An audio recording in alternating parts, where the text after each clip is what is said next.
The oral truth of Dyatlov passed February 26, 1959. The northern Ural Mountains, Soviet Union. A search party consisting of student volunteers and military investigators is moving slowly up the desolate eastern slope of height 1079, a mountain known to the local indigenous Mansai people as Kholat Syakhl. In their language, it translates to a chilling title, Dead Mountain.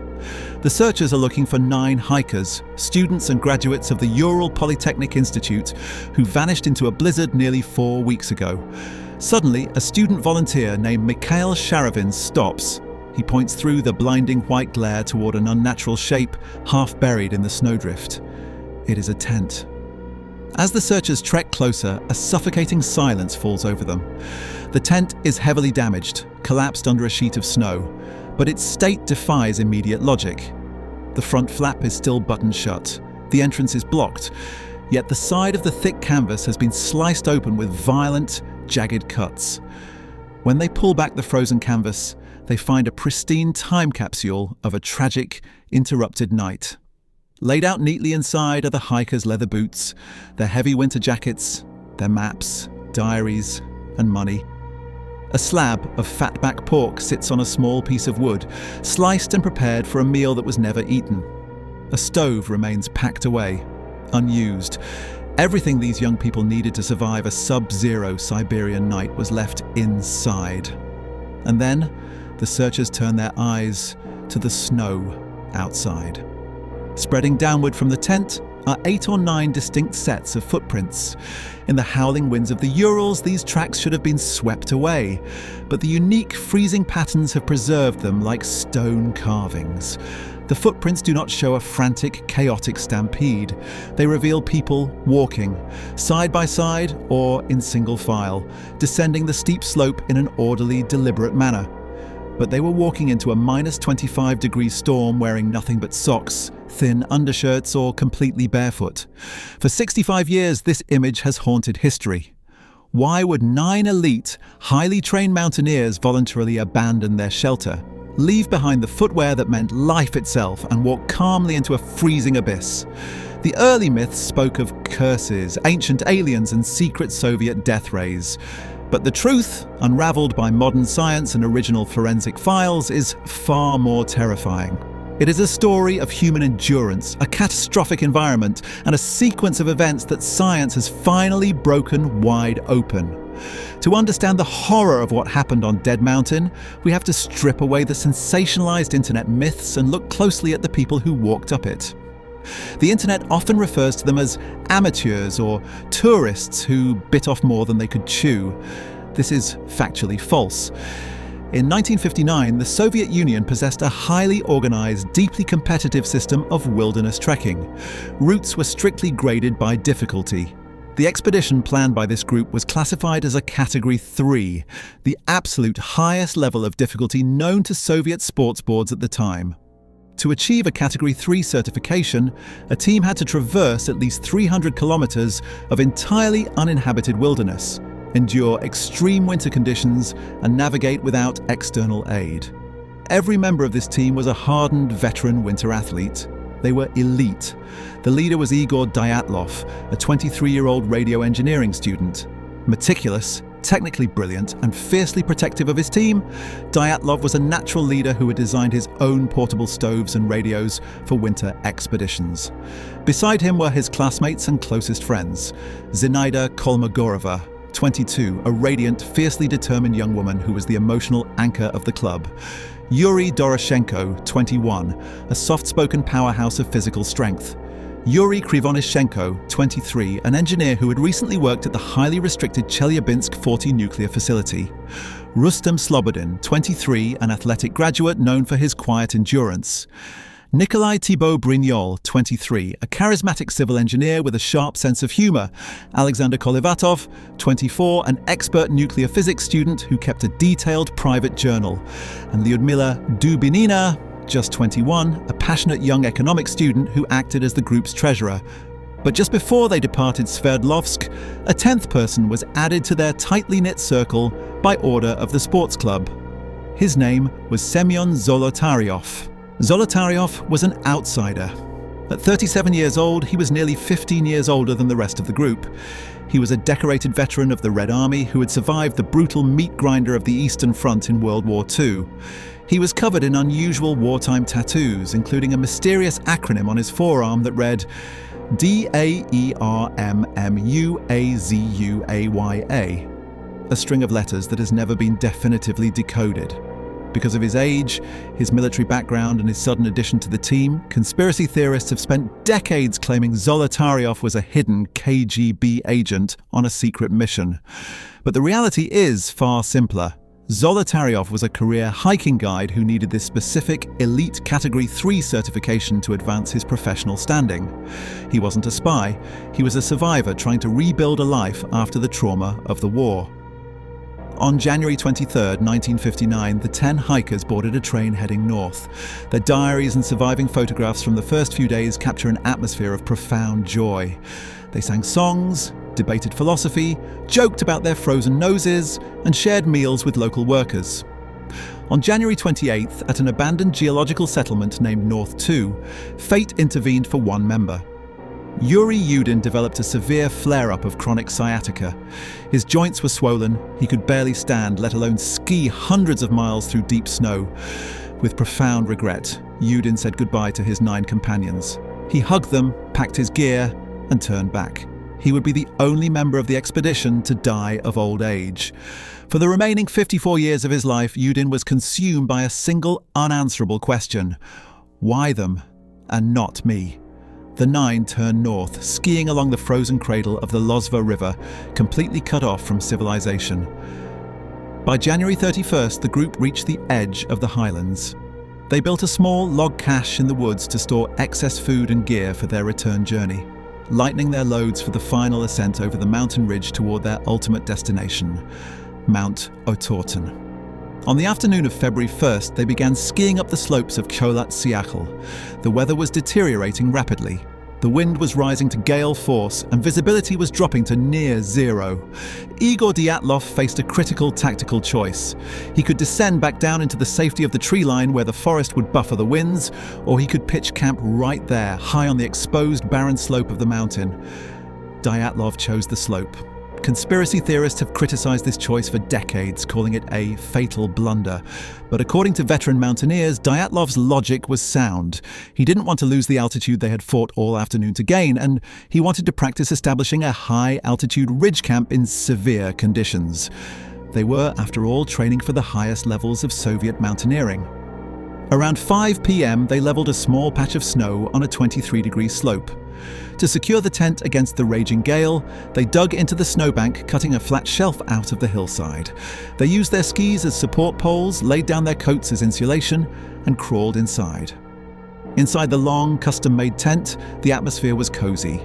They ate dinner, shared jokes, and even wrote a satirical newspaper called the Evening Otorten, mocking their own frozen limbs and scientific theories. By 9 or 10 p.m., they changed out of their heavy, wet outer boots and trousers, settling into their thin cotton base layers to sleep. The storm outside was screaming, but inside they were safe, warm, and resting. Then, at some unknown point in the dead of night, the universe fractured.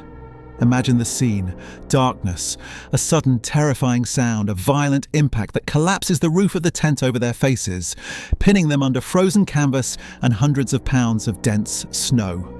They were trapped in absolute darkness, suffocating. They couldn't reach the front exit because it was buried under a wall of snow. Someone managed to draw a knife.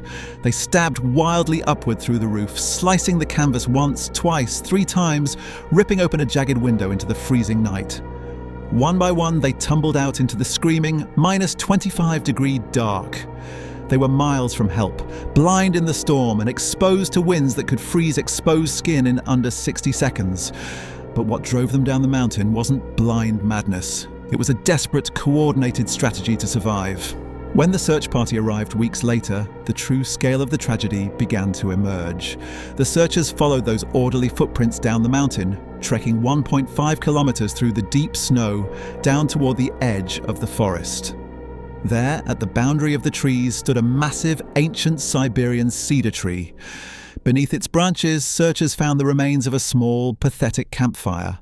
along with the first two bodies, Yuri Doroshenko and Yuri Krivonishchenko. Both men were stripped down to their underwear. Their hands were severely blistered with deep burns. The lower branches of the cedar tree were snapped off up to a height of 5 meters. Forensic analysis showed traces of human skin and blood embedded in the rough bark. The early internet sensationalists claimed these men had gone mad, climbing the tree in a psychotic state or burning themselves deliberately. But forensic science paints a far more heroic picture. Doroshenko and Krivonishchenko didn't climb the tree out of madness. They climbed it in absolute desperation to look through the blizzard back up the mountain, trying to spot the tent they had been forced to abandon. Their hands were frozen numb. They couldn't feel the skin tearing away as they gripped the bark. They built a fire with frozen fingers, unable to feel that they were holding their hands directly into the flames in a futile attempt to spark life back into their dying bodies. They died of pure, unadulterated hypothermia. But the group had not abandoned them. The investigators soon realized that the remaining 7 hikers had split into 2 distinct factions based on a brutal, calculated survival logic. The first faction tried to return to the tent to retrieve their boots and coats. Between the cedar tree and the camp, rescuers found 3 bodies spaced out along the slope, frozen in positions that showed they were actively crawling back up the mountain against the hurricane winds. First was Igor Dyatlov, lying on his back clutching a branch of a birch tree.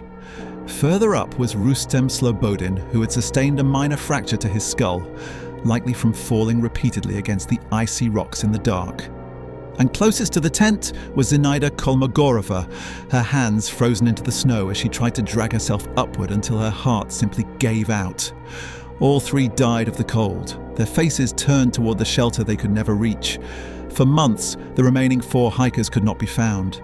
It wasn't until May 4th, 1959, as the thick winter snow finally began to melt under the spring sun, that a searcher noticed a scattering of pine branches deep inside a natural ravine, 75 meters away from the cedar tree.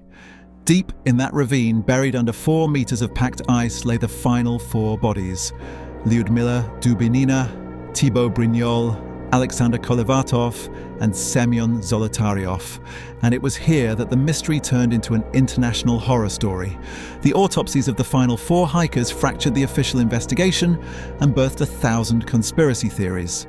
Unlike the first 5 who died purely of the cold, these 4 had suffered massive, violent internal trauma.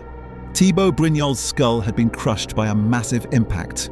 Lyudmila Dubinina and Semyon Zolotaryov had sustained catastrophic fractures to their ribs. Their chests were crushed as if they had been hit by a speeding car or a shockwave. Yet, the medical examiner, Dr. Boris Vozrojdeny, noted something that seemed medically impossible. There was no external bruising. Their skin was entirely intact, yet the bones beneath were shattered. Furthermore, Lyudmila Dubinina was missing her tongue, her eyes, and a portion of her facial tissue. Zolotaryov was likewise missing his eyes. When these details leaked, the public imagination ran wild. Rumors spread that the local Mansi people had attacked them, cutting out tongues as part of a ritual sacrifice. Others claimed Soviet special forces had executed them for witnessing a secret weapon test, using advanced vacuum or sound weapons that crushed internal organs without leaving external marks. Let us look at these details with the cold, objective eye of modern forensic science. First, the missing tongue and eyes. This is perhaps the most famous mystery of Dyatlov Pass, but to a forensic pathologist, it is the least mysterious part of the entire case. Dubinina and Zolotaryov were found at the bottom of a ravine, lying in the bed of a natural stream. By the time they were found in May, the snow had begun to melt. Frozen water was running directly over their faces for weeks. The tongue, eyes, and mucous membranes are the softest, most vulnerable tissues on a human corpse.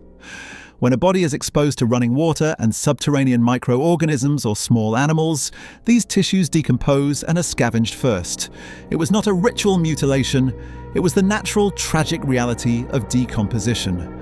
Second, the crushed bones with no external bruises. In 1959, the Soviet medical examiner noted this was bizarre. But modern trauma medicine knows exactly how this happens. When a human body is subjected to a massive, slow distributed weight, such as being buried under a heavy collapse of packed, dense snow or earth, the pressure is distributed evenly across the surface of the skin. The bones break under the sheer load, but because there is no sudden, sharp, high-velocity impact from a hard object, the blood vessels in the skin do not rupture to form a traditional bruise. They were crushed by weight, not beaten by men. But what about the radiation? During the initial 1959 investigation, a regional investigator named Lev Ivanov ordered the hikers' clothing to be tested with a Geiger counter. To everyone's shock, 3 garments belonging to Krivonishenko and Kolevatov tested positive for measurably elevated levels of radiation. This single fact became the foundation for the military-industrial complex conspiracy theory. It was claimed that the hikers had wandered into a secret nuclear testing zone, or that they were part of a botched KGB operation to deliver radioactive samples to CIA spies posing as hikers in the wilderness. This theory was further fueled by reports from another group of hikers 50 kilometers away, who claimed to have seen strange, glowing orange spheres moving across the northern sky on the night of the tragedy. But when we pull back the shroud of Cold War paranoia, the puzzle pieces fall into a very clear historical context. The radiation found on the clothing was not lethal. It was a minor surface contamination. Where did it come from?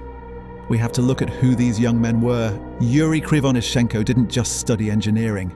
He had been deployed as a cleanup worker at the Mayak nuclear facility following the infamous Kishtim disaster of 1957, the second worst nuclear accident in history prior to Chernobyl.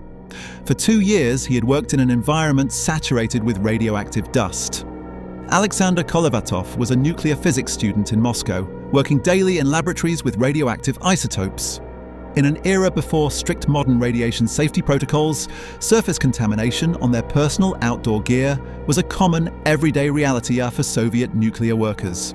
The radiation wasn't from a weapon on the mountain, it was brought from their workplaces back home. And what of the glowing orange spheres?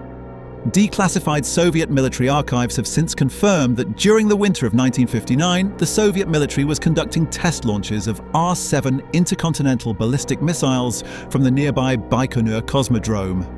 These massive rockets, when illuminating the upper atmosphere, created spectacular glowing fireballs visible for hundreds of kilometers. They were real, but they were happening hundreds of miles away in space, completely detached from the quiet tragedy unfolding on the snowy slopes of height 1079.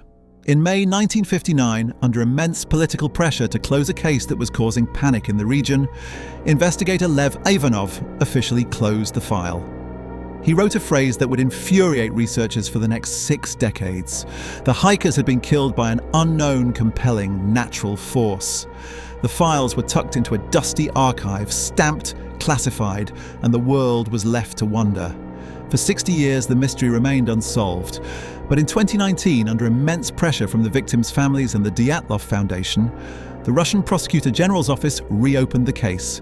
They brought in modern geologists, avalanche experts, and search and rescue veterans.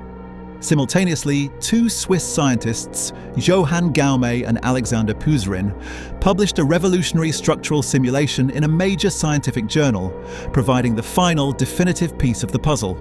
The secret lay in the very technique the hikers used to build their camp. When Igor Dyatlov's team cut a flat shelf into the 23-degree slope to pitch their tent, they unknowingly made a critical alteration to the snowpack. They cut away the mechanical support at the base of the slope's snow layer. For hours, nothing happened. The hikers ate dinner, went to sleep, and felt safe. But outside, a phenomenon known as katabatic winds, dense, heavy, freezing air rushing down from the top of the mountain at hurricane speeds, was sweeping over the ridge. This wind acted like a giant shovel, depositing massive amounts of heavy, drifted snow onto the unstable slope directly above the tent. Between 5 and 9 hours after they made that fateful cut, the top layer of snow fractured. It wasn't a massive, roaring alpine avalanche that buries entire valleys. It was a localized slab avalanche, a dense, compact block of frozen snow ice, thick as a concrete wall and weighing several tons, that slid down just a few meters. It slammed directly onto the roof of the tent, crushing the sleeping hikers beneath it. The impact caused immediate, horrific internal injuries to those lying directly under the structural poles, fracturing Thibaut Brignol's skull and crushing the ribs of Dubinina and Zolotaryov. The group was trapped, suffocating under a collapsed roof of frozen canvas and heavy snow. Acting with supreme discipline, they cut their way out. They pulled their injured friends from the wreckage. They realized that a secondary, larger avalanche could trigger at any moment, burying them alive. They had no time to dig out their heavy leather boots or jackets from the collapsed, frozen ruins of the tent. Igor Dyatlov made a calculated tactical retreat. He knew there was a survival cache of food and clothing in the forest 1.5 kilometers below. He ordered the group to march down the slope together, out of the path of the slide, protecting the wounded. They walked calmly, deliberately, down to the cedar tree. They built a fire. They dug a snow shelter in the ravine to protect the critically wounded survivors from the wind, wrapping their broken bodies in whatever fabric they could cut from their own clothes. But the cold was an absolute, merciless enemy. One by one, their bodies began to shut down. When the wounded in the ravine succumbed to their internal injuries, the last remaining healthy hikers, Igor, Zinaida, and Rustem, turned their eyes back up the mountain. In a final, heroic act of defiance, they began crawling back up that icy slope, completely naked against the wind, trying to reach the tent to bring back the boots and blankets that could save whoever was left. They didn't die of a government conspiracy. They didn't die of an ancient curse. They died fighting for each other's lives. 65 years later, their names are carved into a cold granite monument in Yekaterinburg. 9 young people who went into the mountains full of life, ambition, and an unbreakable bond of friendship. The mystery of Dyatlov Pass is finally solved. But the true story it leaves behind is not a tale of horror. It is a testament to the staggering depths of human courage, endurance, and love in the face of an uncaring world. 9 people walked into those mountains and never came back. Not because they were careless, not because they were unprepared. These were the best hikers in the Soviet Union, and something stopped them cold. The files were classified, the case was closed in weeks. The families were silenced, and for decades the mountain kept every secret it had. But what we know now shifts everything. It wasn't a curse and it wasn't a conspiracy. It was a brutal, tragic battle against the physics of a mountain that simply didn't care. That is what keeps me up at night researching these cases. Not just the cold physics of the mystery itself, but the people behind them. 9 real human beings who fought to save each other, who deserve the truth and who never got it in their lifetimes. This is why Lost and Buried exists. Every story on this channel is real, every detail is researched, every person we cover was a real human being who deserved better than to be forgotten. If that matters to you, subscribe, because there are more stories buried out there that the world has never properly told, and we are not done digging.